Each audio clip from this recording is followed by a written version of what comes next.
Tosali balobeli ya feu Sangue za réel, tosali na respect Kishasa, Goma, Bandaka Soki yoka batu bazali koloba Tozali wana Ba information siamboka Eza lokola nzete Lobeli ya feu Faya nation ezawa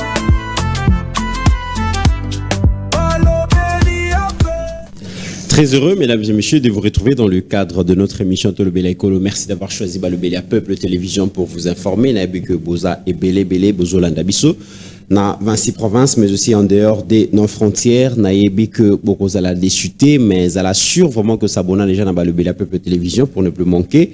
Ba émission Nabiso, Zala parrain pe ba découvrir Biso Nanouté, ba ko découvrir Balobela Peuple Télévision. Vous pouvez nous suivre sur notre page officielle Facebook. Balobela Peuple Télévision, mais aussi sur notre compte TikTok. Je suis avec Pasteur Guy aujourd'hui.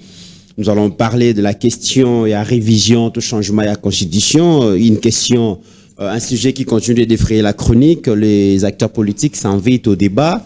Lobi Boyoka qui Didier Boudimou. Aujourd'hui, nous allons vous parler de monsieur, de le patriarche Mbosso. Qu'est-ce qu'il pense de ces grands débats? Mais aussi, c'est un vieux débat parce que le feu Étienne Tshisekedi l'avait aussi déjà évoqué qu'une fois Bazan à pouvoir, c'est torchon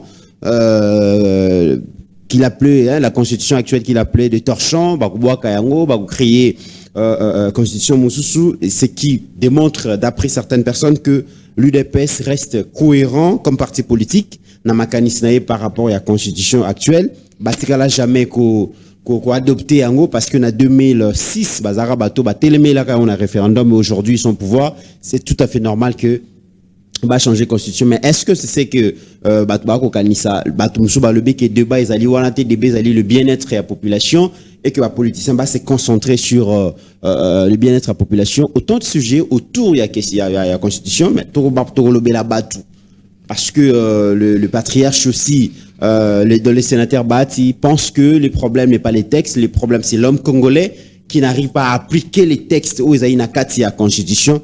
Nous sommes là, Toko Beta Masolo Nangolelo na Pasteur Guili, la guerre l'agression aux Olekana Est, la République démocratique du Congo. Beaucoup d'informations nous parviennent par rapport à Mazolekana Goma, retentissement et armes Zobeta Kuna. Est-ce que Zali Ouazalendo, FRDC, Pembeni, est-ce que vous avez tension à l'interne par rapport, il y a un paiement, il y a l'élément M23, vu que Baza artificier, Baza contraint, parce que situation ça sont avec les bossotés. Autant de questions, Tokobe, Tamasolo, Lelo, na Pasteur Guili. Pasteur Guili, bienvenue. Merci, Ndekomit. Merci, na Bande Konyon, Balobela Peuple Télévision. Merci, na Congolais et Congolais, au Bazolanda Bisso, aujourd'hui, mardi 2 mars 2026. Merci aussi Nayo de Comit Nenge aussi penser dans un plateau à tout moment et je crois que Batouba Osepera quand même dans le déroulement de l'émission. Pasteur Guili, ça fait 30 ans que Rwanda a malmené Bisso a peaufiné ma stratégie pour nous arracher des terres, piller nos richesses, violer nos populations. Donc bref, parti Est a presque déchiré, ça fait 30 ans. Et ceux qui ont l'histoire, Paul Kagame, c'est quelque chose qui n'est pas improvisé, mais c'est quelque chose de planifié pendant des années. Et il s'est cherché des moyens pour garantir la réussite. Il y a planification, il y a déstabilisation Est la République démocratique du Congo. Pendant ces temps, la République démocratique du Congo, nous avons l'impression que l'acteur politique, Tikala, jamais qu'on soit temps, il y a qu'on réfléchir sur ce que Paul Kagame peaufiné comme stratégie pour nous déstabiliser. Les acteurs politiques sont toujours dans la recherche, il y a positionnement politique à l'interne, mais comment qu'on batte la école contre l'agresseur Nabiso, on dirait que ça a monté à politicien Nabiso. Non, on décommit, non, qu'on écoute Moussikate, na bandana réponse, na chaque fois na Sakayo, comme Kagame disait que au Rwanda, il n'y a pas de terre, il n'y a pas d'espace. Na Obundana, Congo, puisqu'au Congo, il y a des terres, il y a de l'espace. Cela veut dire quoi politiquement parlant?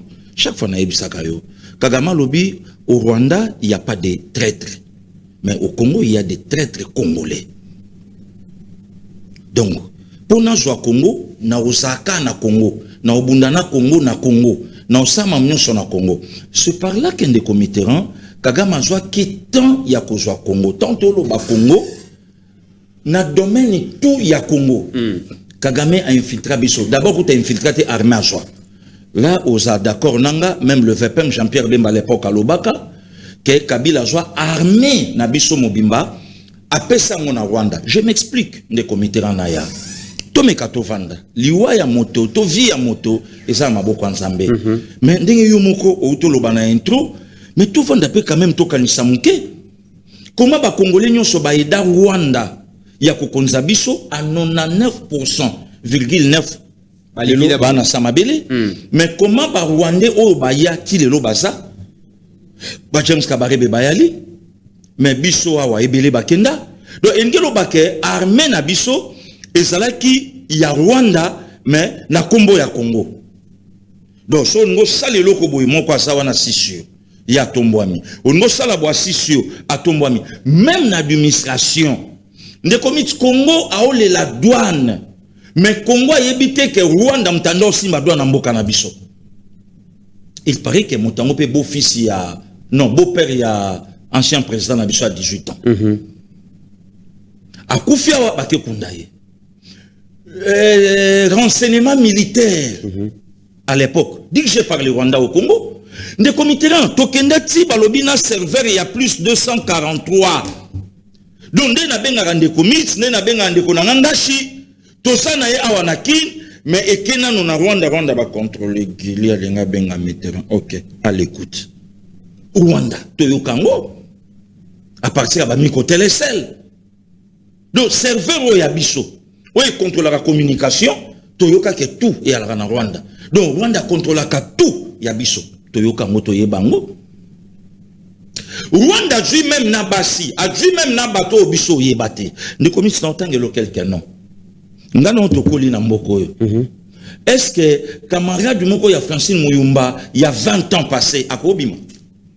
Totangane na lycée to bongisa totanga na yena motema mpiko no totanga na ye place boy na yebié bazalaka awa après baké camarade na ye il y a 25 ans passé akobima azate ndekomit ami ya Moïse Nyarugabo il y a ba 1990 tant que congolais Moïse Nyarugabo tant que congolais son ami batanga humanité batanga université awa lelo akoko menanga na commentaire que pasteur Gili okose zanga basate donc ba pia biso batu moko bayaki koya tango kope simbi Rwanda imposa biso président de la République awa ne komiti bato za d'accord nangai muza kufi Rwanda aobeta lisolo ya bokonza pesa ba pia ngomonse Kongolo ba vidéo ezali o laksango plusieurs fois na plateau na yo alors tango isimbité génération bandi koya lelo to ekoma na génération moko ya ba flatteur ne siko esika Kagame azui Congo ne komisi na moni photo mo réseau ça tourne na réseau que ba dirigeant ya AFC ba kena rendre compte na Kigali et pas Paul Kagame na yoki je ne confirme pas à moins que Ozana ba donner ndenge okota akota il paraît que bâton commandement et pas Bissimo et pas Bertrand donc elingelo ba que président de la République allait na raison bato yonga na kosola na bangote ba na mungongo oyo bango ba yoka kana sima donc lelo ndeko miti ndenge to komi même notre constitution pour peut-être que mutunyo solo ba te bozwa kalikambote so bozwi ka yango mais même constitution na biso que les congolais oyo aloba bi ah mais loi bakajika pourquoi pas bakoti na constitution congolais ndo lo bango sol et le sous-sol appartient Congolais ndako betango masolo na banzela mais il se retrouve dans la constitution na biso oya lobango te nani aloba Tshisekedi te ke topesi yo mission ndengo so kende wana potondi mayo bengana na bakabili ba Congolais nyonso to lobango na mboko yo même ya poto ndeko mix wa Holanda biso potondi mayo bengana na kabila na mboka na batu na ye po ye mtano mayo alors yo la kisa biso ke yete mtano mayo ndeko mitika quand même pe na choqué yo mon frère. Même na ba clergé oh yo bengaka.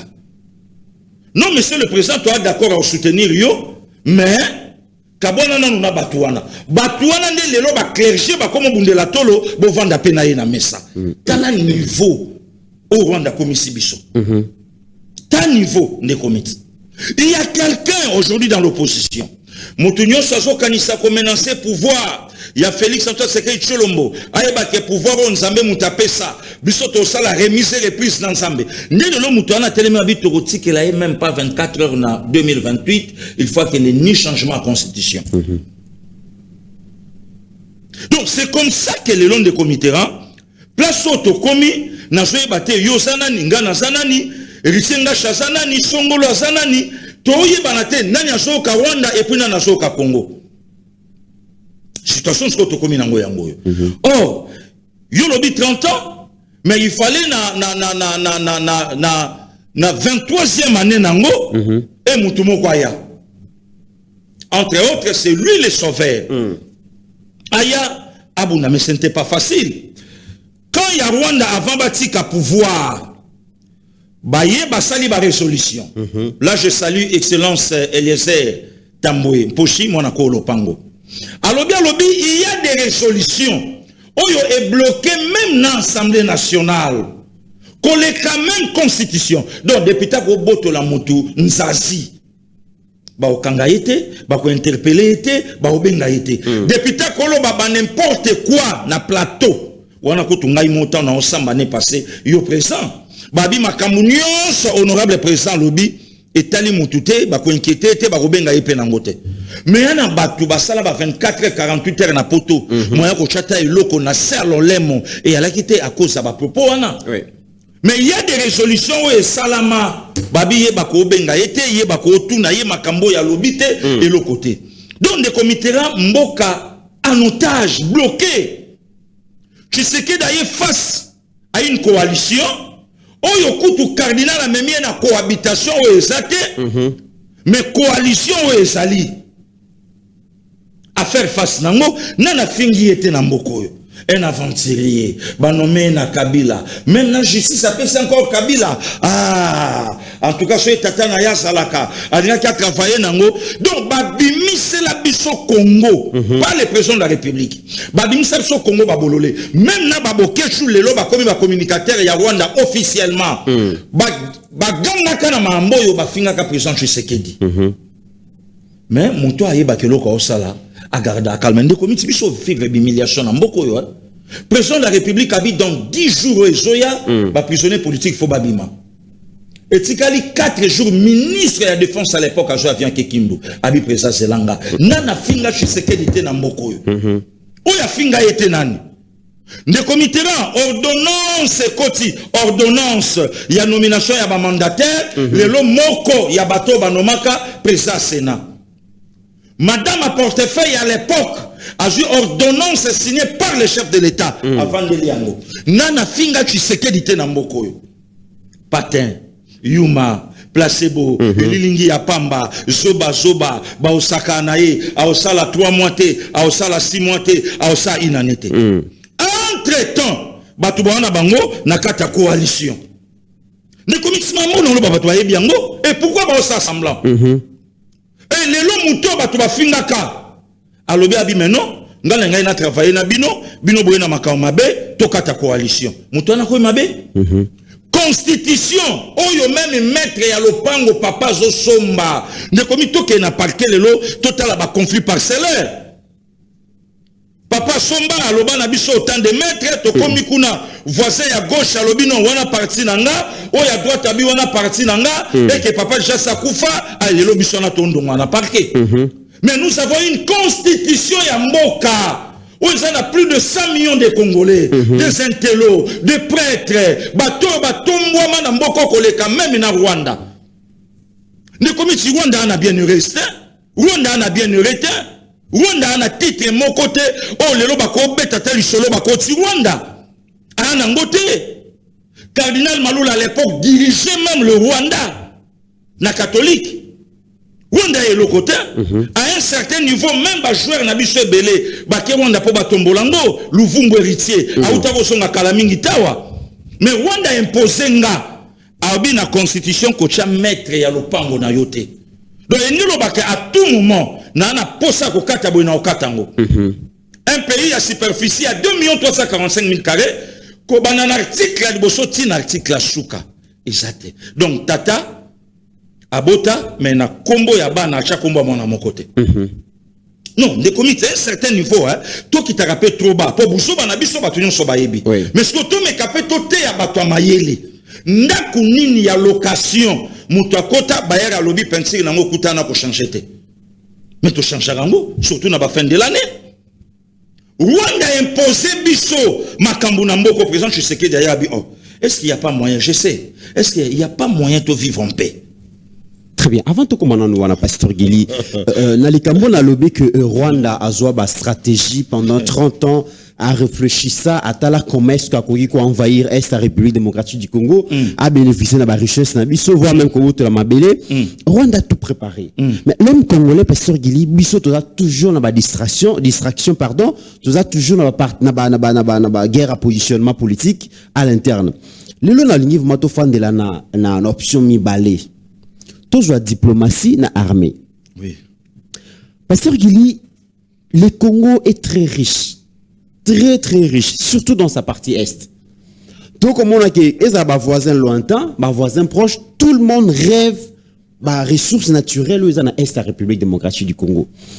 Et Rwanda, par rapport à l'armée, pendant 30 ans, a préparé les soldats, a préparé matos, a préparé nyonso parce qu'il y a bitumba oyazo mené biso na est ezali bitumba moko existentiel et donc avenir ya mboka nezo dépendre nango to moni comment ba français ba eko former bango ba américain ba polonais donc tout le monde est venu soutenir l'armée rwandaise donc à réussir ba buzo banezo kanisa.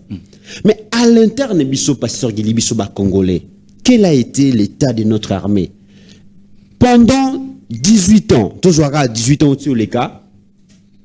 Natika, on a habité ceux qui Pasteur Gili Yoyoka, que l'armée congolaise ont recruté, l'armée congolaise est initiata bas soldats na Israël. Tous ceux qui wapi. Ozo soit maloba. État ya armée na biso Pasteur Gili, tant que biso to yebaki makambo Rwanda zo kanisa. Armée na biso to zaki na ezaki netani. Les magistrats suprêmes. Général 4 étoiles, coopérant. Autour naïe, ajouté par officier, coopérant, à Tchebango.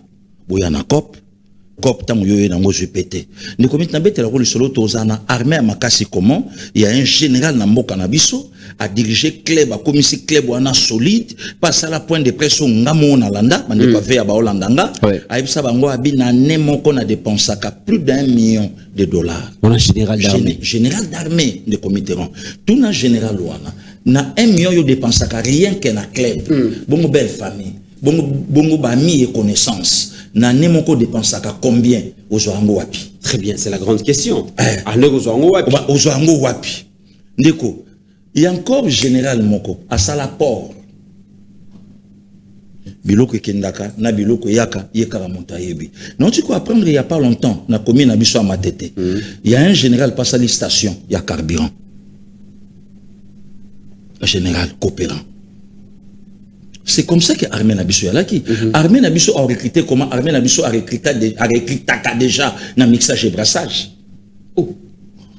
On a un recrutement au sein, il y a armée où ils sont censés à la professionnelle, dissuasive et battre la mboka. Mais il y a quoi? Recrutement, il y a un mixage et brassage. On a procédure, il y a intégration en armée. Oh. Donc il y a polélé, batunyo sobayebi. Mixage et brassage. Et puis, bah, outa ka mboka moko. Jamais mixage et brassage. Bon, mon tout le monde outa Brazzaville, a outa Ngolate, bah, outa ka Rwanda. Bah, yaka awa. C'est quoi, bah, recruter pour quel but? Armée n'a biso ezo embargo. Dans tête armée n'a ya mboka, il y a un militaire. Ne komi tigano to ale banamike. Guerre alors là, bah, to komi onangana yo. Mobutu ala titeni ye moko. 80 jours. Oui, 80 jours. A Osalango. Mais si tu es Congolais, bah éviter que tu aies un embargo. Président de la République militaire, atikala jamais que tombe la mungongo ya koloba. Rwanda obundisanga, nga siko bino bokainga maboko. Na obunda comment? Mais un président civil ayebi valeur à mundu kité, makei ko déclarer à lobby, mboka nanga il faut bundanango, du embargo na bino na il faut bolongolango pe lelo longwa. Ne comité là to vanda awa CPA kanga un général congolais. Bon samba na lopoto abi na yebi lopoto to ke problème ya te me lingala eza ya bino lobaka na lingala ote lingala pe na yebite oh un officier congolais lingalo ebité bon monoko puisque faut pas peso kimia vous avez 4 langues nationales d'accord bon bon d'accord lobana lokota yo yebi Kinyarwanda betama Kinyarwanda o se retrouva na Congo ndeni bango lokota wana pa na bango baloba angote yo koma e pa na bango koma bi non ngale na nga militaire te ndeko mitsi na Hollande ngana le na nga militaire te misa na nga to sana ye mécanique na Tanzanie na Rwanda yimta benga nga bia ko jwa bord yango 4 étoiles de yango na diriger au moment que ba officier congolais bien formé ba ou malicien ba o préparer ba bomaye Mamadou ba o préparer ba bomaye Mbunza ba o préparer ba bomaye sans compter ba colonel ba major ba généraux sans compter ba to ba lobaki non talesika armée na biso ekufaki so yebisanga ne commit armée oyo ba yebisi ja goma bonga matozoya eza armée ka o kabila tikaka mais pourquoi pera bango moral te pourquoi pera bango eloko te pourquoi pera bango munition te pourquoi pesa bango bibungelité pour ba défendre mabele za yete mabele za yete ya yela ka mission pourquoi ba tozo mona mission ya Fatima B balika mandat mais basa d'accord na mission Kabila ya kinango mais mandat na ye balé nango d'accord te mandat na ya respecter ngo te mais a respecter mission na ye ah ndeko Mitz laisse-moi mon frère vous avez pas problème te problème ya te Mitz a respecter mandat na été mais a respecter mission na ye mission de la Guinée détruire le Congo mettre le Congo à terre chaos na profit nani ya ye na Rwanda na Rwanda mais parce que chaque Congo par terre donc vivre terre le Congo côté mais parce que il Kabila y a accueilli tant Kabila accueilli président Félix a y mais on te même que président Félix a joué pour ne pas dire Kolokota et ça sera peut-être fort a joué un colonel ou Yazalaki Bongo ba garde d'honneur il y a Joseph Kabila a salié général étoile ya Liboso ya Mibale ya Misat na yo qui même pasteur Guili semblerait que la phrase qu'il y a à la moindre escarmouche au côté là-bas rwandais, c'est parce que le président était rassuré par le chef d'état-major Izalaki Christian Chiwewe Songesha, Mukonza Tuniye. Abina comme na loko la Rwanda ko menacer biso. Rwanda alingasa so incursion pa na biso awa. État ya armée toza ndenge nini. Christian Chiwewe Songesha yebisi président de la République, Mukonzi zala calme. Touti ko recruter 80 000 jeunes. 80 000 jeunes. Auto-formés, bango auto-équipés, bango baba commando. Ceux qui Kagama meki na kanana Goma et Kokoya. Pasteur Gili, tango Goma Koyi. Mukonzi Mboka n'en revenait pas à Komiko Luka. Qu'est-ce qui s'est passé? Bah découvrir Pasteur Gili 80 000 baloba ki na yewana. Zoka ba recruter 16 000 personnes. Chiko wana Pasteur Gili, tolo basusuni. Ndeko Mitznabe tolo lisolo moko ya 17 mars 78. Batu bayebi lisolo wana Mobutu exécuta 13 officiers. Motif ya qui trahison et atteinte à la sécurité de l'État. Dans le bien du 7 mars 1978. 13. Puis Mobutu alandi bango na sima lobi ba chambre biloko et servir d'exemple na bato musu batikali. Exact. Et ça va biloko na lopoto ba lobakala haute trahison. Donc o eleki yango ezate. Ndeko Mitsu yoka. Oyebi bonté bolamu ya président Tshisekedi efutaye. Eza malo sambo nanga na lo sambo ba congolais o ba lobake bolamu efutaye. Po soki bolamu efuti ete bato belé na sena moi. Et pourtant, Bazolo Bolamu na yezo bomamboka Pasteur Gili. Kasi yango loko na zoya. Bolamu futa peut-être bolamu na ye yango mtezo batela ye. Haute trahison ya Christian Chiwewe Songesha. Na libanga ya pamba ya Arma Tungulu. Na retro, ça coûtait la vie. Na place bakunda Christinani mutayebite. Arma mutayebite. Peut-être balia na mikoua. Mais peut-être les lots Christian a minto biso sa l'émission à osola na épée. Ne commit copé à laki na moment où on est au sawate. yango yokai ba bokechu ba bitozo ya mboka wana bayebaki ke mboko yo zokweya Rwanda zo zwango information tambolaki rassuré d'après l'information ils avaient possession là-bas bien sûr makambu kabila loba na window ke nga ko samande komi sayebi sakayo mutao zela comme président en 2028 eza kabundi te eza fayulu te eza katumbi te babongisela kabila nzela no yibsayot. Pour Yazanani, pour Salinini. Mais il y a alimenté parce qu'après 18 ans, tout le monde est quand même tout le monde est limite, c'est pas faiblesse. Il y a alimenté bango. Est-ce qu'il y a des Congolais aujourd'hui? Il y a pas Kabundi, il y a pas Diongo. Na bundi sa mingi mutabundi sa lokola ngasa te. Siko page ne leke komi page ya Tshisekedi. Mais Kabundi aloba na biso ki akuta ebemba mwana yeba pondre ye na ndaku eza Kabila mtasalango. Donc, ce qui peut à la bongo, makambo Kabila salaye, ya ana makokia rolimbi sabon lelo facha saliye nini. Aujourd'hui, Tshisekedi a saliye nini pour akumana rancœur pas si wana na motema ya koloba ke Kabila ça va mwana. Kabunda 45 ans aujourd'hui, 44, 45, 46 peut-être. Bon, topé ça 2018 8 ans, lelo mwana ngaza camarade nae, son petit frère même. Hein? Quel est l'homme qui a eu courage? Il y a autant de combat Kabila na légèreté. Mais Tshisekedi dit non. On ne comprend qu'il y a un vocabulaire. Ne commitera la personne de Franck Diongo. Nanya yoki Diongo mawate na mboko yo. Mais Diongo a lobby s'il faut tout s'associer na bapaya. Pour Tshisekedi a commis danger permanent. Donc danger permanent pour lingi apiko la Rwanda na ba domaine nyonso Congo oyo. Olobin de comics, Congo pas bika na kimia na mboka na ye. Ne pas Diongo a commis danger permanent. Ne committera Tumba, général Tumba. Franck Tumba Bomunda. Il semblerait que à Kenya Kosomba ba drone ngana to kitana on a terrain. Bien sûr. Drone militaire ba tindi mais ba drone ya wana eza ba drone mbata. Yambata. Yebisanga ba to bongo ba vivre comment? Et depuis ne bandi pasteur Gili Kobo sanate. Mokonzi Mboka au début de son pouvoir tant abandiko kende Goma a commis na Goma lobby effectif ya ba soldats beza combien ba ici 22 000 voilà mais tant ba ko ça l'audit va se rendre compte qu'ils a moins de 10 000 on parlait de 6 à 7 000 voilà siko ba généraux parce que tu ko lobake donc il y a des généraux coopérants ba généraux millionnaires au comprendre place on a ba millions de communes pour qu'on investir dans ba foot Toza le seul pays bon il y a 22 000 personnes va payer à footika 9 Toza le seul pays où ba généraux baza et belé pour les cabas subalternes. Toi seul pays, même les États-Unis, même la Chine, même la Russie et pas Poutine, même la France, Congo pour moutailler baka soda faza 4 étoiles. 4 étoiles.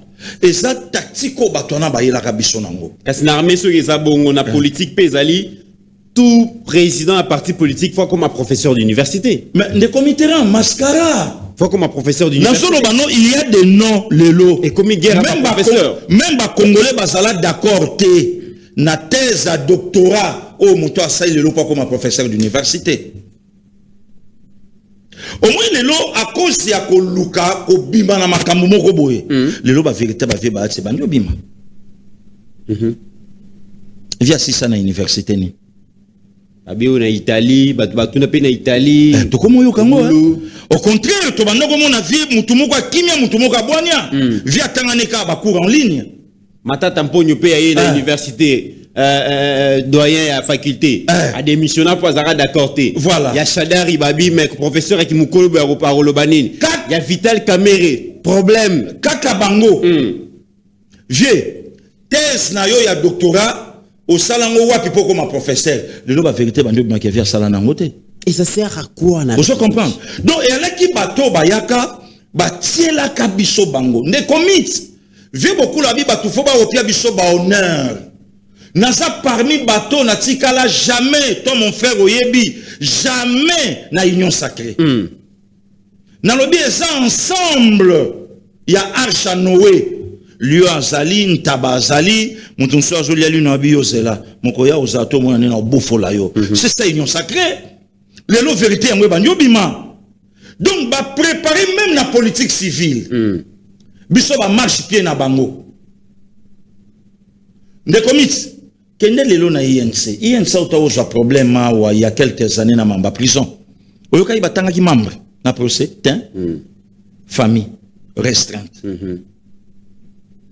lelo tala ba nomination moi j'ai des amis ba na FDC na batu ba na FDC o na fanda na bango na yebi bango ba yebinga na ba mama mususu bazana na FDC bwanya ya liboma mazwata ebonga mogote mais ba banderole tombwama awa fulani bahati songolo bahati pakala bahati fulani bahati songolo bahati bango na bango batu wana jamais na lobi bien de commis jamais ba ko linga kelelo changement constitution salama ba vivre comment donc il y a un changement constitution là dans l'armée on a compris que là c'est ça idée de comité aujourd'hui les comités yebisa ba tout au no Congo central na camp Badiagingi et je clôture il fallait que président Félix a comment quand Badiagingi a comme président pour quand Badiagingi va clôturer va clôturer quand Badiagingi et pourtant c'est ba million té les communes fallait tu sais que derrière pour campus ya Kinshasa et ça clôture campus c'est simple donc pour nous battre la bateau et nous battre les communes tozala qui contrôler na koloba même toza contrôler na bateau nsuso bayaki objectif na bango ça bon marqué moto yoka pour na clôturer la question des communes ozoye ba audio moko e futa ya FCC bazana na Katanga ba obetali solo balobi c'est comme son dirait je sais que dit un gouvernement parallèle où il a travaillé na bango puisque ba bâton tout au tchela qui est dans cela askali ko si etata na bâton mon côté mais toujours comprendre était ba calcul nyonso o to tchaki on dirait je sais que dit et aussi mbaté na audio wana kombo we tangama ya Toussaint Chilombo Saint batu bahibi donc endelo baké de comics koya ya Tshisekedi soki lelo ba congolais to sali erreur et que to perdre yi ndeko aza na poto kansateka ye na poto vie bongi bato bandima iteka Iran ko banda obeta ninga obeta lelo elo ni pesangi buto kana Belgique ko ibu to na France ko yi OK des places ni o mutunyo so ala l'aise na mboka na ye et ndeko miti na o prophétiser na livre ezo kende même ba France ba Belgique na biso ba Allemagne na biso na ba 10 ans o ezo ya lobi ba 15 ans o ezo ya lobi e oningana na prophétiser na lobi yango e oningana siko muto akanisa que nous les villageois nous les africains biso to tikali to komaka mboka wande alors bango kutu bien na bango kuna masasi babeta na nzela te kuna likambo isala makate mais base la 2036 makamni ne comme appelle na ba France na ba Belgique wana très bien to koma puisque lelo Belgique azape na autant mais là on est zangi pe pas bouiran bon binonde ba to sa makambo taya to suka wa pilobi donc voilà yango monaka intérêt oh lelo biso ça na ngonde komito bundela ka mboka donc aujourd'hui avec le président Tshisekedi mission ya yaki nango oh ba te belé lelo ba komo welela mission na yesa kobotola Rwanda Congo oyo Congo asimbi na maboko dans tous les domaines même na kata constitution na biso sur le Rwanda merci de comité et na likambu ya armée pasteur Gili président Félix Aye recrutement ba sur ba moni formation ba moni équipement ba moni comme résultat il fallait aussi qu'au kangabato nyonso bazo service à Rwanda otangi ba kombo na bango baza emprisonné une fois que batangi bango situation changé na terrain nungu bandi na Goma pasteur Gili massa c'est kobeta na Goma plusieurs sources d'informations. Il y a des informations contradictoires. Bamusu balobi, les M23 baza mécontent parce que bako futa mali susute Kagame mbongo ezate M23 bako kali susute ne babeti masasi d'autre part babi ezaba wazali na FRD c'est pasteur Gili malembe tozu déjà cité stratégique à Kazinga na Masisi et objectif ezali ko récupérer Goma ko récupérer Bukavu makambo ngezo ke ne peut-être mikolo ko ya toyo ka ke Goma na Bukavu ezaka ko yinda makasi kuna pasteur Gili réaction des alliés na makambo ikoleka na Goma na simba paragraphe 1 olobi masolo muso ezobi make M23 ba contenté entre bango po ba ofuta mate ne comité na juba congolais tout na tche bango liboso OK le 1er août 2007 Congo ekufela moko ya bana na yi professeur d'université aussi Guillaume Samba Kaputo papa Guillaume akufa commande ngento yoka ayambaka téléphone ya président rwandais oyo azo gange la président na biso Oui.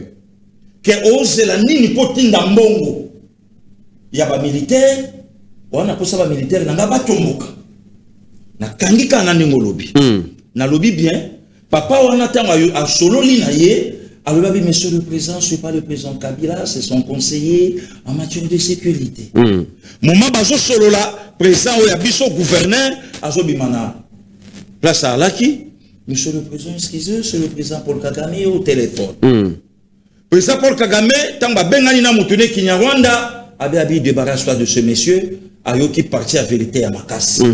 Ndenge toyoka. Ndemema tiba kende kolia makambo belé. Le comité là toujours alinéa le 3 novembre 2004. Ouais. Na betaka lisolo ana na kobosa mate pour ndeko na biso prince Akima botama mokolo wana. Achuda Olga Bisa botama mukolo wana. Moko ya ba confrère na yo, je cite Franck Ngike. Ajuba document de commit awa tozana grève ya ba enseignant. Mbonga kofuta ba enseignant ezate mais président ya Congo apesi don na Tanzanie. De comité na ya. Président ya Congo de comite A président na Tanzanie. a président na Tanzanie. Bozo mbongo bofuta ba enseignant. Mais awa na Congo grève. Ndeko na yo Franck Ngike ya Musala a jui ba document lobi bozela na panza. Na bimisa ba vérité. Service à renseignement ya Rwanda na Congo eyoki. Na Butu batinda batu. M23 en tenue militaire au Congo, en mission spéciale de tuer des Congolais au Congo, Abibo Kita Mombele. Le coup la preuve au Kangaye boite to kene na l'état. Bo beta kaka masasi na ndako. De commis ba beta masasi jusqu'à seke na mwasi. Jusqu'à seke na mwasi. Akufa na musala mobali. Du coup, de commis batika bana bitike mukolo moko. Les lots congolais télémé à Kabila Songa. Toki. Vous comprenez? Donc, des commis les lots, tant que l'objet que ma chasse est na Goma, M23 Mbongo te. Et ça déjà koya Lokito. Déjà na Goma, bazo c'est la retour. Ya wazalendo na FRDC. Parce que même Wazalendo bakoti bongo na village ya Karambo en territoire ya Nyiragongo à quelques kilomètres. Voilà, à quelques kilomètres. À quelques kilomètres. Donc ça s'annonce déjà des comités. Donc ils ont ça déjà le kitoke tosoya na katikuna tokokende wapi ne mutuna yango wana. Tokende wapi na ba source mususu na yoki Afsa bando senga gouvernement congolais tozonga na doa. Doa oizopela. Tozonga ta nana rolinga nana waza membre ya délégation à Kinshasa ou a rondima vraiment kende doa. Doa au moment ba missile ezokoya kuna. Ezokoya. Ah pardon. Au moni un de commission Afsa a senga lobby s'il y a moyen tozonga encore na table à négociation. Les comités négocier quoi et avec banani. Oui. Oh, Bino Bolobaka, clause il y a 4 décembre des États-Unis 2025, et Talibi sauté. Pour cette année 2026, toi, quand on a verbe, mon verbe avancé, ce boyo qui retiré, c'est pas nous. C'est pas nous. Donc, n'est-ce pas ça, et sope la kuna, ne komito la tola muka. Pona nini, et FARDC hyper motivé. Il faut États-Unis, ya sa musana ye. Siko bobeta na ndeko mito banda ko lobango Rwanda ana kokite ya kolonga biso il fallait États-Unis dépouiller alongo la batu nyonso ba na semana ye et FARDC beta ye nde information auto pesa siko na temps réel eza makambo M23 zolobate eza ke lokito ezoya yango moni M23 basali blague à mauvais goût la grâce vous dalobango ye bondaki blague à mauvais goût. Et ça, tokanga 500 militaires à FARDC, to traita bango bien, to jongisi bango pe bien. Alors, gouvernement Mboka, ayamba bango, patati patata, n'importe quoi. N'importe quoi de comités. Pour cette année 2026, AFCM 23, baka un vocabulaire moko avancé. Donc, des comités, les Kassiko et ça et FARDC Zoya. Très bien. Et FARDC Zoya, la diplomatie, le chef de l'État a renversé tendance et les lobotos, comme on a comment est-ce que la diplomatie a su payer. Mais toi qui n'es on a dialogue, Pasteur Guili, parce qu'il faut libérer toi qui on a dialogue. Il y a révision, il y a constitution. UDPS est resté en tout cas cohérent comme parti politique. Na positionnement na regard par rapport à cette constitution actuelle. Na 2006 IDPS a kendaka contre cette constitution. Na référendum IDPS a sengaka ki ba voter non aboyaka yango. Et tokoyo kabongo propos ya Etienne Tshisekedi paix à son âme. Qu'est-ce qu'il pensait finalement de l'actuelle constitution? Est-ce que UDPS a sepelaka na constitution ou a défendaka yango lelo aboya yango? Suivons cet extrait à vidéo. Que vous nous disiez sincèrement, Monsieur le Président, les yeux dans les yeux, un Congo nouveau est-il possible? Mais c'est évident. Et je vous ai dit que depuis l'indépendance, nous vivons dans une jungle. Le fait que, pour la première fois, nous mettons sur le pied un état de droit, c'était nouveau Congo. Ça, il ne faut pas le confondre avec la jungle actuelle.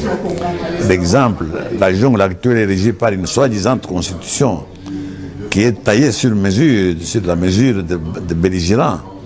Or, dès que notre élection a lieu, c'est terminé cette élection, c'est un chiffon que nous allons jeter à la poubelle.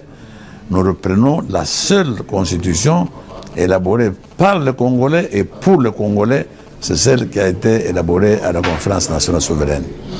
Et qui n'est qu'un projet, dans quelques jours ou dans quelques mois, on va organiser un référendum pour que le peuple congolais adopte pour la première fois depuis l'indépendance sa véritable constitution. C'est cela que nous allons suivre. Donc c'est pour vous dire que le Congo sera tout à fait nouveau au niveau constitutionnel, à tout niveau, avec ce que j'ai appelé tout à l'heure la moralisation de la société.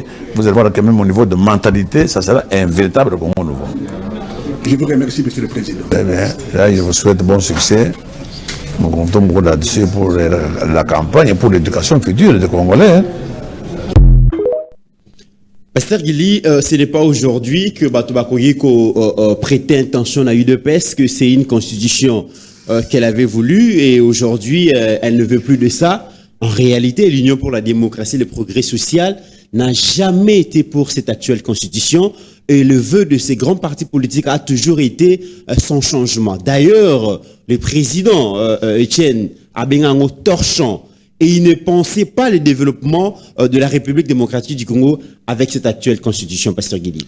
Des comites, avant Nassimba patriarche, par son âme, Kabila tiki armée ya Malonga te na Congo, a otikaka constitution Malonga. Franchement, Kabila tongi école mon côté na Congo. École au bana bakoye kola na yebite chez na commune na Kinshasa. Na yebi pété ce qui na province nini na Congo démocratique au Kabila tonga na lobi bien école moko. Donc Kabila otikaka constitution, il y a bien. Franchement, des comités. Kabila tongi hôpital té moko atongi té. Donc Kabila otikaka constitution, il y a bien. Politique civile, Kabila bi na sangi 15 bons collaborateurs. Na sanga ibango pendant 18 ans. 15 bons collaborateurs pour Nabongisa, vie sociale yaba congolais, Nabongisa armée, Nabongisa ba université, Nabongisa boye, Nazanga ki 15 bons collaborateurs. Donc, oya malamu Kabila sali pendant 18 ans. Et yaka constitution. Mais quelle constitution de comité? Constitution oyo a consulta aucun Congolais. Vidéo ezali nde komiti. Amema ngoboyo abi mwano balinga ki baboma balinga ki ete.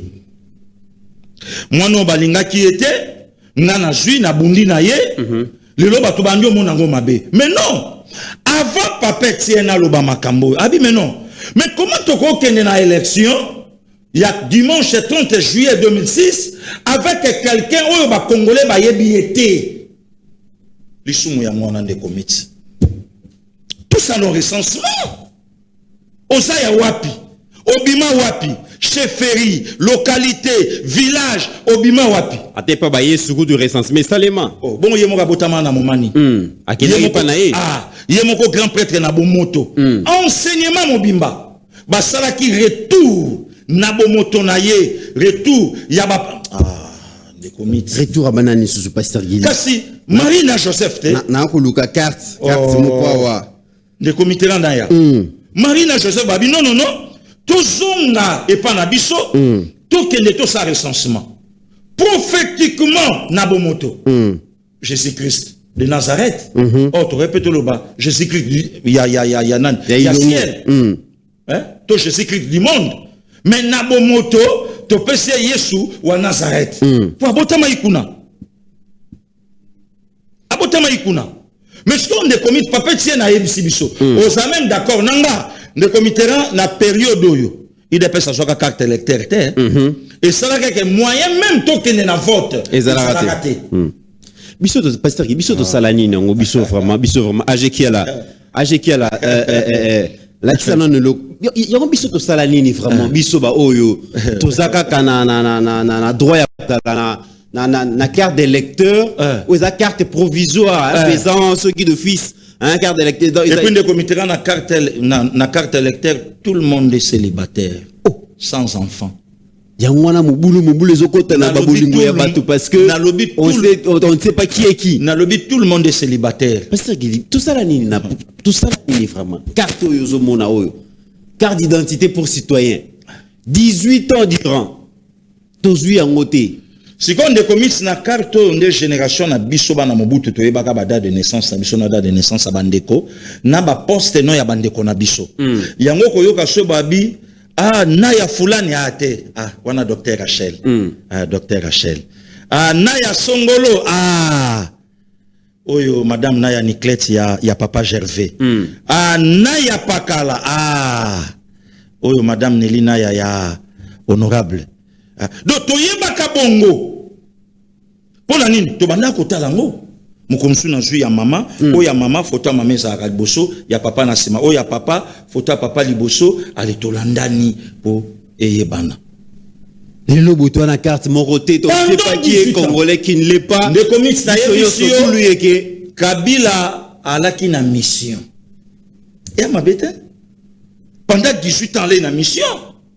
Pas un mandat. Raison pour laquelle le monde a respecté mandat, mais a respecté mission, on a été en mission ici. Mission au Congo. Mais bien sûr. Parce que pourquoi les lobos linga bisoto le bate que tu sais qu'il y a une mission et non un mandat, tandis que Kabila parle il a une mission et non un mandat. Suko mission na bino eza ya kokanga bashakinda la tondengeni. Ndeko mit. Ba Congo ba Holandanga, bandeko nanga Congo central kota ba mer, ba benga mfula. Mfula. Mfula za nini pesa? Balia na bango yokala. Oui, mfula. Ana mfula bo simba yete. Azolu kalikambo. Siko na zolo bana nani? Jackie, yango moni corporation na bino bakipe yete. Banani balié pasteur Gili bubimisi kala mingi te, il était moribond, il était mourant. Alinga ki akufa ba yokeli ma ba bukangeli susu pasteur Gili. Alinga ki akufa te asalaki ba blague na ye na makala. Il a dit blague. Ouais, même ba journaliste et tout ba yebi kasalaki ba gena ye. Tu omona ki asimbi beku na ba simbi ye. To yebi Congo nenge fonctionnaka. Ouais. Ce qui va tout balingaki na ba relation na bango. Maintenant bato balingaki ba yebi ke mwana ma ya beti bor na ye. Vous avez un problème parce que naturel aussitôt sorti de la prison maréchal Mobutu Aloba on a 83 tant on l'a tenu à maréchal na bâton ya commandement à l'objet je connais mes compatriotes et mes compatriotes me connaissent bosawa bozui amnistie bobimi ndengo bimi na meki na on a problème vous rentrez directement sans pardon ni ça c'est un aventurier de mauvais goût ces garçons. Garçon a un métier, lelo a niata yango, métier ebimisa deuxième président de la République démocratique du Congo c'est 5. Ba enlevé était. Azawabika c'est pasteur Gili. Ba yebi place aza, ba Julien na makambo ba nyonso ba yebi. Yango moni nous ebimité. Yango moni nous condamnons ebimité. Yango moni nous elobamité. Même na batoyo. Bakabola gine mawalokuta, balobi ye pa lekisi. Asa lisuni ni Pasteur Gili, nga lina ye bakaka Jakinda la muto alinga kufa na boloko.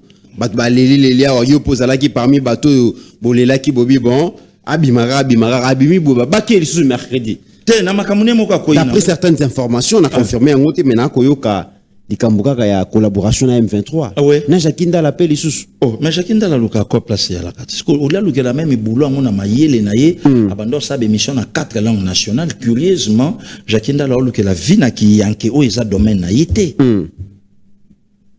Donc de komi toko va na biso kutu mingi wana te po na ye lokote, l'état yemo kwa ibi comment ndenya aussi ça. De komi tera na zonga na vidéo oyo. Kia la Ngimozongi la vidéo nini Pasteur Gili. Oya Papa Etienne, na si ça quitté. De komi tera na élection il y a 30 juillet. Papa Etienne a dit mais non, élection ça m'a bêté. Pour ça na biso hors élection, le plus grand bénéficiaire c'était Joseph Kabila. Très bien. Tomba lobaka pacifier mboka non. Balobaki toko ede yo toko benga Jean-Pierre Bemba toko benga boye to yebisa bango swa oyo lingi vanda yo siko faut comme légal légal on a celle là Congolais constitution il y a 18 février 2006 et plutôt que directement en élection bako voter yo té pour ba yebi yo té mais yeba ke yo mtoko sala Jean-Pierre Bemba peuple congolais va voter yo mais moi yo ça les interposa ma yele koleka Hippolyte Kanambe ozape congolais koleka Hippolyte Kanambe ozape ngangu kala ngangu tala ba pourcentage yo saline ba congolais va voter yo Jean-Pierre Bemba tali ba pourcentage atali Hippolyte Kanambe yemoka jui mikolo kwa passer Gili na plateau de comité abi j'ai accepté l'inacceptable et ça l'une de commission na kosi makambo ba utokangati Atali atali ba résultat atali mboka atali Hippolyte Kanambe j'ai accepté l'inacceptable tout na sego vieux fongole la bisongoko na duplicateur on dit nini okoka ko ndimate de comité tant ka mambo salami Kanamba bio a témoin chena yo yebike ngana swate na olanda yo sikoyo na olanda yo to beta na usko na lia yo oyeba kenga Papa Etienne na lobe bi mais non mutoyo aena ventir moko ne komita ventir wana yango kabunda ondi malelo mwana Etienne Tshisekedi wa Mulumba soi-disant politiquement na moniere oyo tata na ye abenga ngo torchon alobi abitangi de pesa na pouvoir to longola ngonyo so puisque il faut to fandi sa état de droit to pesa ba congolais constitution na bango Fayula telemi na munoko epenga lobi mutasimba constitution c'est que Rwanda mutao manipuler de comité bi ke TV la kisi ba niveau na biso na ba misu ya batu par rapport à ba makamusu to lobaka tu n'as pas l'idée OK batu su balanda biso mona motali obi abla ngape faina le kamena na monopole o lekate makamu zobo ya passer Gilo azoloba vraiment epenga le lobi batu ba otinda ba changer constitution na eza Paul Kagame mutao salango franchement très bien mais pardon de comité na sisa Papa Etienne na lobi bon c'est la temps biso to ko soit pouvoir et ngelo ba ke Tshisekedi est sous les traces de son père ndenge Franck Dionga confirma bokanisa te que Félix aza à côté il y a politique à tata na ye il est dedans à Olandango mais différence il y a père na fils père ala qui radical fils à diplomate Colette Brackman appelle ça définition il y a des personnages Joanna regardez les pères papa le fils est plus dangereux que son père Colette Brackman à Lobayango si qu'on est comique tout comme na 2026 donc c'est-à-dire 20 ans après banda mutakota na ndaka bi peinture na osimbate banda mutaya na konga bi makadam na osalate comme biloko nyonso sala na yo mais sauf constitution ko salate donc c'est que nzele kabwani ba congolais ba pour changement ba rwandais au Congo ça contre le changement de la constitution voilà des comités ranaya. Mesdames et messieurs, avant de prendre le dernier sujet ou la dernière intervention, il y a Patriarche Mbosso, passons rapidement la page publicitaire, comme ça tu vas libérer Pasteur Gili. Ce que pense le Patriarche Mbosso par rapport à changement et à constitution. Au cœur de nos terres africaines poussent des trésors, du cacao et des graines aux effets surprenants.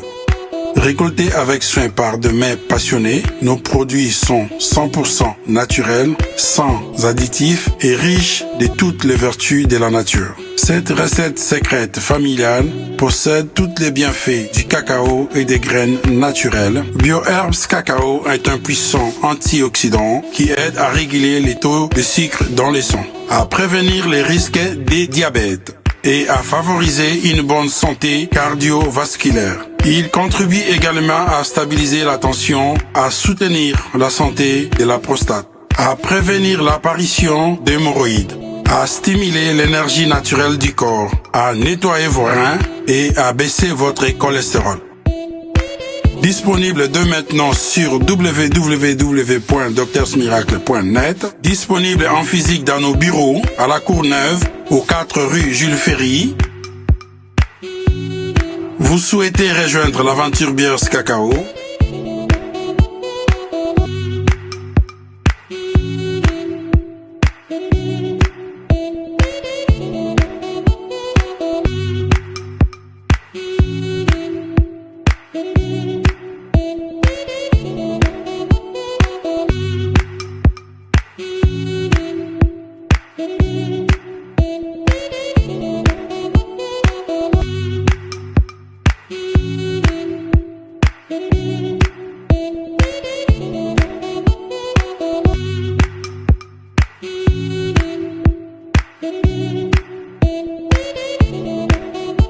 Biers Cacao, la nature au service de vos...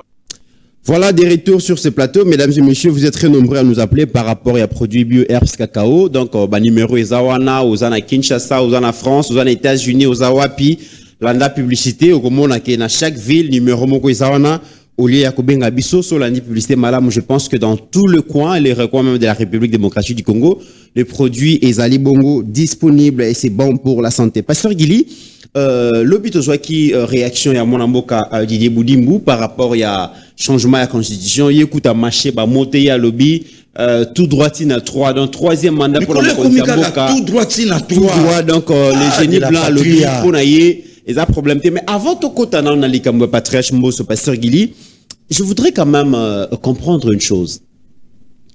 Totikali na 90 minutes pasteur Gili pour te réécrire histoire. 52 ans après. 52 ans après, 90 minutes. Excellence Didier Boudimba, il y a un problème, peut-être qu'il y a et qu'il y a la vraie cause, la faux, de éviter. Mais le fait que le pasteur Gili Bissos doit mobiliser pour le Mexique, de décrocher bongo qualification à Bisso, pour nous dire moi na mboka wana calme à organiser les Bisso 90 minutes sur Totikali Nango pour que tu aies le mondial. Rwanda. Oh, parce que on a molé qui ça sugo. Rwanda. On a molé qui ça passe. Comment mon la Kagame, comment Rwanda partout parce que tant opéro lora finga na atinda kai. Tant ba lukinga na poto ba bomanga na atindi bango. Rwanda te.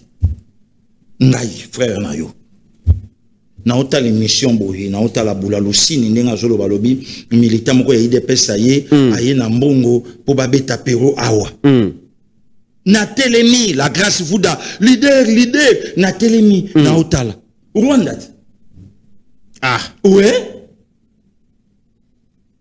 Luara bandi ofinga Boudimbo lelo te chez Couleur avant disiko na Belgique sika Boudimbo avanda kola ayoki prison au Boudimbo akangama ayebi dire o ya sa na prison na yoka kutu d'après certaines informations batu bakendati ko Kolua Kaze judiciaire ya excellence Didier Boudimbo. Voilà. Baye bakeso à la prison. Voilà. Ba imprimer là bango batala ba enregistré le kuta. Et baye biango. Et il y a un grand journaliste de ces pays. Au le baraming ayebi réalité. J'ai diplôme na ya licence na université au ngande kono na zo yekola. Ba prof yo ba te yaki ba lakisa ki ende bango pe ba ola kisangai. Malgré il y a ça là qui droit puisque c'est un avocat aujourd'hui. OK. Ah, et l'autre côté, ce que Moutou Bino Bolobi est l'autre côté. Nde commit. Oebi, si kana pesa yo penser mo bandiko ba Hollanda biso. Oebi ki na Coupe d'Afrique au biso ba tobimi deuxième en réalité. Ah bon? Oui. Toza seule nation où il y a Botoli Sénégal 1 point. Acha na poche. Te na mimi ka ba tu na réflexion. O ba tu ba yebite. Oui. Sénégal a gagné Égypte. Égypte, Pharaon. Ngapé na gagné Égypte, na Kaneleki. Mais Sénégal a lembaninga, na bandi ibi. Makambo komela maswaku, yekaka yebi na bato basalango. Sénégal a égalisé. Donc, en réalité, na Coupe d'Afrique, ngam na bima deuxième. Na beti 4 matchs à Makas. 4 matchs, on a 3 points fois 4, 12. 12 points, on a des commits, on a 7 points. Na gagné Cameroun, na gagné Nigeria, na Salinil, na Sénégal, na Pauline Algérie. Donc, na Calif. Les lots, tout le monde bilingue, des commits. Oui, puis que ceux qui, Yohan Wissa Telemi, Sadik, Bakambu, Mbemba, des commits, na oye bisayo kolonga le 31, pour tout comme le 1er avril, tout bête à ma solo moussous. Tout là la tête. Et puis c'est la première fois na yo ka vraiment pasteur Guili to beti kan to yo kité ba joueur ba leli comme motivation. Ça c'est comme des comités. Leli makambu ya condition hébergement ya malamouté. Yo kana peso révélation. Match ça le 31. Le 31. Le 31 mars 2026. Jour pour jour des comités là il y a 41 ans. 41 ans. Depuis Zaïre, à Katisagi Fleuve, voit qu'il n'y a pas les Diables Rouges 5 buts à 2. Et à la le 30 mars 1985, tout bilan de Napoto, Congolais de na axe central, je crois Vimbala Kovo, Makengo, na milieu du terrain, Vieki Katokodi, Mutubile Santos, Natak Baudouin Lofombo, Eugène Kabongo, oui, Bazala Bongo. Peut-être Nagobo Sanami Balé Misato. Victoire contre Congo-Brazzaville le 30 mars 1985. Tant que joueur Bazongi, Mobutu a mis quelques joueurs dans le victoire et à Brazza, Moutetonger au stade des Martyrs. Là, je salue mon vieux. Solo yo kate pasteur Guili. Baye ndekomit na yebi sakayo. Ça va biloko ebimika lelo pasteur Guili. Na yebi sakomoni to kutani na kati sanga. Mutaye kote kapanga, mutaye kote kambisi. Ah, mutumso tali azolo bokangi ka maboko. Toyo karage Mobutu mutatonga stade martyr même na ba circonstance nini. Lelo na holo bako. Mbongo uta wapi ba chinois baya mais biso to yebi mbongo uta Chine pasteur Guili. Mobutu abenga quelques pros. Abibo pia bango kanoba ya fleuve na onze la bango na Kinkole. Bakei bakutani balé capitaine à l'époque. Venanga Mutubile Santos que je salue avec respect. Nde mutebisi Mobutu. Abi stade na biso ekomi muke, na opia biso mbongo tokolia tongela biso stade na Kinshasa. Ah, boluka place. Les places monana kiwana na lié ya ba martyr. Il y a 2 juin 1966. Placé à la kiwana. OK. Abi bon, batonga stade Coulis. Batonga stade Kamanyo la place wana. Donc les comités date il y a 30 mars. Ezana biso na mutu nesengo. Engelo ba 41 ans après, Chancel Mbemba akokoma lisolo oyo mutubi. Tala, ndekomiti tuna ba tutolanda na bango match wana. Tozalaka na 2 chaînes, eza na TV eza na radio. Ocheboye Zaïre, Ocheboye Congo Brazza. Bongo sko Congo Brazza ba salela yo commentaire. Ya ba joueur na bango ba uti poto baye. Ola la pongité. Awa toko loba wa pepe uti kokita na libanda ya maya ndomba jo mettre ça akiti alanda miye na ngapi basi bapai biso to de comité. Voilà commentaire balé. Commentaire match. Continue notre yoga. Awa toko loba wa libanda pepe ya maya ntomba jo mettre ça pays auti la mikili en poto ya betaka na Mutubile Santos ya Zairwa mais na ndimite ke Mutubile Santos akoleka ponga pia sa akiti na mayo na ye oya mikili en poto asa betaki na butu adui pepo Zaire bon matabo kita bokoleka te de comité classement Zaire akati na tongo tokomi Diable Rouge abimina complace Sylvette ya pembe intimidation ah biso peto bibika bongo batebu congolais betami ya bango na ya biso bango balungoli babwaki faut yoka commentaire biso kao wana bave kabulo nanu te bave basunga nzinga Yamba vieux Kaboul va récupérer. mais kasi père mta forma yi te basunga de comité match bandi jal matcha bango na lobi na yo déjà na premier mi-temps to les gens na ba 4 sur na bosanité ouais. Quelle humiliation. C'est qu'on des comités to uti ko beta na Sénégal awa le 8 septembre tout ça qui na yo. Il fallait qu'à tout pour la match en Apo le 8 septembre 1900 le 8 septembre 1900 non le 8 septembre 1900 95 85 le 8 septembre 1985 Léopard contre les Lions des Atlas du Maroc. Vitana imana babeta awa babunda 3-0 il y avait un Richard Mapuata Kanda Isali Mobutu akangi stade 20 mai po babongisa toki kobeta na Lubumbashi. Torata penalty kuna.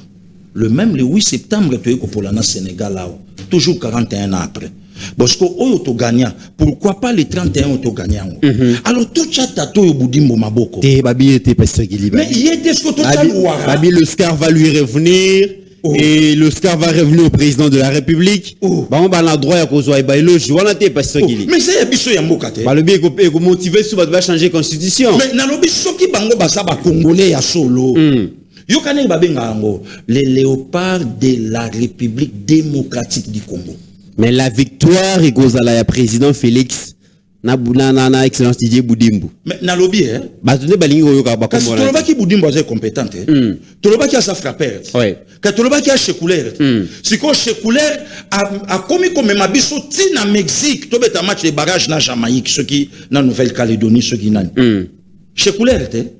Ah toloba ki ka okokate. Le lo Aïdi magamba balete. Le lo Congo na lobby na yo même na Amérique ba o la Lumumba kende. Oh. Même en Amérique. Parce que c'est la Lumumba. Même dans la Coupe du Monde. C'est la Lumumba Zala. Si on a francophonie, allez, beto pas juste comme moi Lumumba. Vous avez pas de problème parce que le comité a gagné. Nazoe Bisayo, ba Koko, ba Sungaka Biso, dans le 30 mars 1985, Bango Peka ba na Biso. Très bien.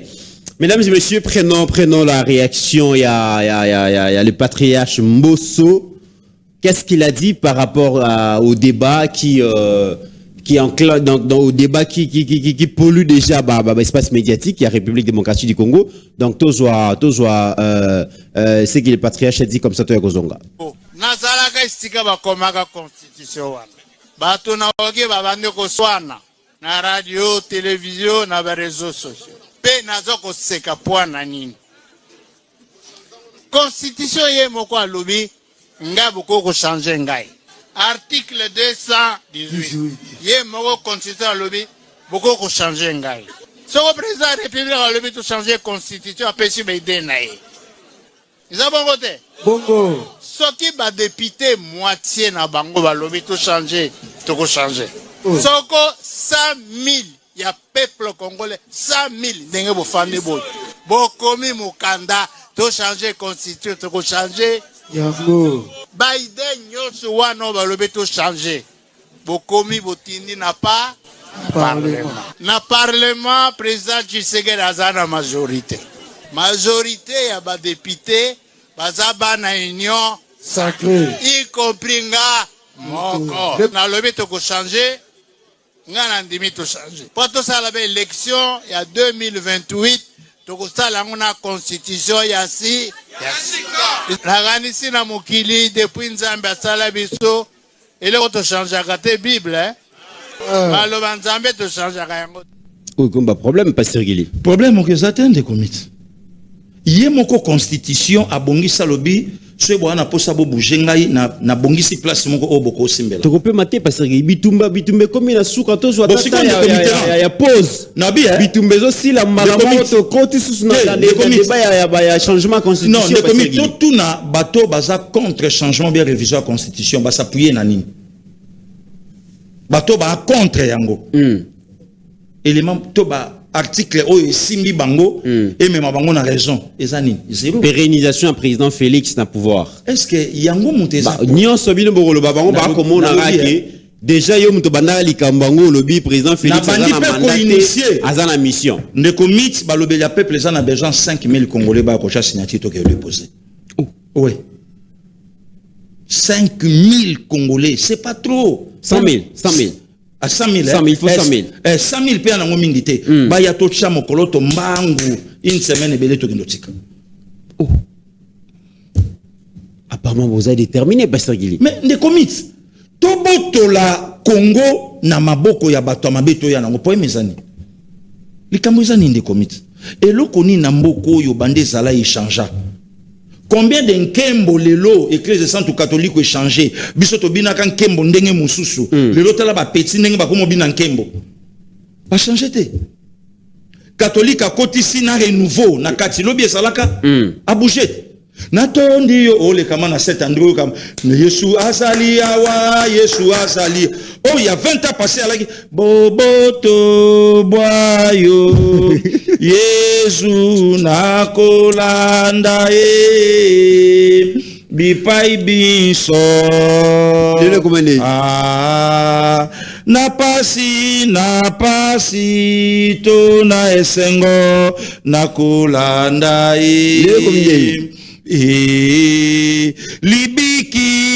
libiki yanga Yesu na kolanda mais le lomo na mare nouveau na ye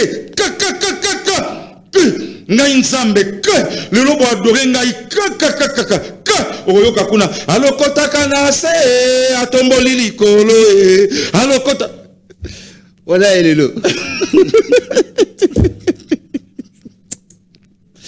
Jessica Songa lingayo kelo aboite na Arsène Ngusu balingayo ka bilo aboite mais na lobby le comité ekota te ah voilà ça c'est grave ça sikoyo ya boito changer ye moko revisa yoka tali alobi misa bato bazali kolala mingi ebongi pe to kotisa moi epesa kesengo po misa sali feti ndesika ekoma ba chanvre mozoka ma na Pierre Angulaire na lupango wana ngambo ba obeta Pierre Angulaire akomi na Matthieu yoka kuna catholique na tondi yo au sentiment ba mère ba alléluia donc engelo ba ke ba comprendre ki moi fa ezali to ba selo koyo e me kapepe sa sko na constitution ya mboka on ani bateli makasi obi bataboye Cédric Nseke na tigana ba peliso ba ki mamwe ba bi pasteur les ara phénomène mais c'est dali misanga za mutu nanga est-ce que na kosima na lobi azara phénomène na kosité babi oyo tigana na kosima na lobi babi o kisuta kala ko bibo mais que c'est moi na lobi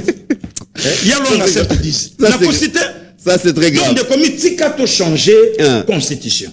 Et ça n'a pas article oyo papé tient à ça monaka que non constitution oyo et copia ba congolais et le côté. Pour l'anité Laurent Désiré Kabila tanga ya katika na biso Zaïrois dans la paix à tenir roi bito zonga na debout congolais. Na debout congolais na la Zaïrois espère boka kama ta composango. Ma préférée to zonga nango. Voilà. Parce que pas sini le ba omona problème na bango za Tshisekedi té.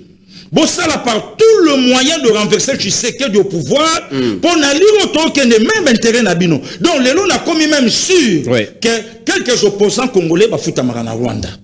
Ça c'est grave hein. Ah, donc tout ça par tous les moyens to barenzela. Alors tout ce qui a bavié le quoi bamboso balobana bango que non to changer constitution. Constitution ça que non fachi afanda éternellement au pouvoir mais mission na ye ko kisama ya ko changer conscience to ba carte d'identité congolais pas bikakimia ce bolobi ya monte to nganzela ba changer notre constitution te combien de routes o itongami o ezalate donc ça c'est un faux débat de comité vanda place au likambuza place on a ça contre les professeurs Bahati Lukwebo via Betima B. Moi, je crois que même les Congolais AFDC, Congolais, va comprendre que non, tout ça en plus pour la minute, il faut se focaliser dans le parti et lobby. Puisque Moutounion soit le contre peut-être Baoucha et Libanda, mais na parti Namboka, nana Alikolo. Voilà les problèmes aujourd'hui. Or, via la capé na badiro ya salobaka, que au moment opportun, tokofanda tokolanda oyo mokonzi moka koloba parce que mokonzi salobina na opexanga vie ba sabing alekinga na pekisio puisque c'est comme ça donc à l'axe na opinion nationale qu'internationale je suis contre Tshisekedi lui d'abord vie ba tieki ba congolais va voter Tshisekedi 2 fois yazanani très bien voilà yazanani pasteur Gili mais les lobos donc na union sacrée besoin déjà ba disposition parce que bato musupe bazolo bate bazota la kaka ndenge c'est par là que na yebisaka IDPS azwa benemi alobia comme ça bango baningate oui na cimetière il y a pas 10 membres ya parti moko bakufa lokwa ya IDPS mokolo moko so 6 IDPS azwa ba responsabilité na yenenge Frank Fagnon loba asimba ba responsabilité na ye à main puisque lobby ba oseka yendenge lelo ba seki peut perdre OK voilà le comité ranaya. Voilà, mesdames et messieurs, avant de concilier sa émission complètement, pour permettre que nous souhaiter joyeux anniversaire à Madame Songo Poiti, jolie. Balobi motema ya Patou Biz, place Azali, to souhaiter vraiment Mbotama et l'amour que l'Éternel Dieu Tout-Puissant lui accorde tout ce qu'il faut pour que, au vivre surtout plénitude, yavi na yo Madame Songo Poiti, na ebe que tout se passera bien parce que Monsieur Pata Wazamutu ya bien. Et que à quoi embellir journée nayo tout se passera très bien. Et Nabo Sanité, troisième intellectuel Yakabe Akamwanga Papi Josso, mon ami privé et personnel, le secrétaire général y a parti Ekolo, parti cher à Monsieur Chris Mukenzi Papi Josso, joyeux anniversaire na kombo ya administration mobile balobeli à Peuple Télévision, tout suite Mbota Maïlamo et que l'Éternel Dieu Tout-Puissant accorde tout ce qu'il faut pour que vivre à plénitude. Yavina Onaibi que après Awa, on va se retrouver quelque part. Talagaka, dans le président Chris Mukendi, c'est Genaïa Otike les Kabongote. Avec le même plaisir, on se retrouve très très prochainement. Merci.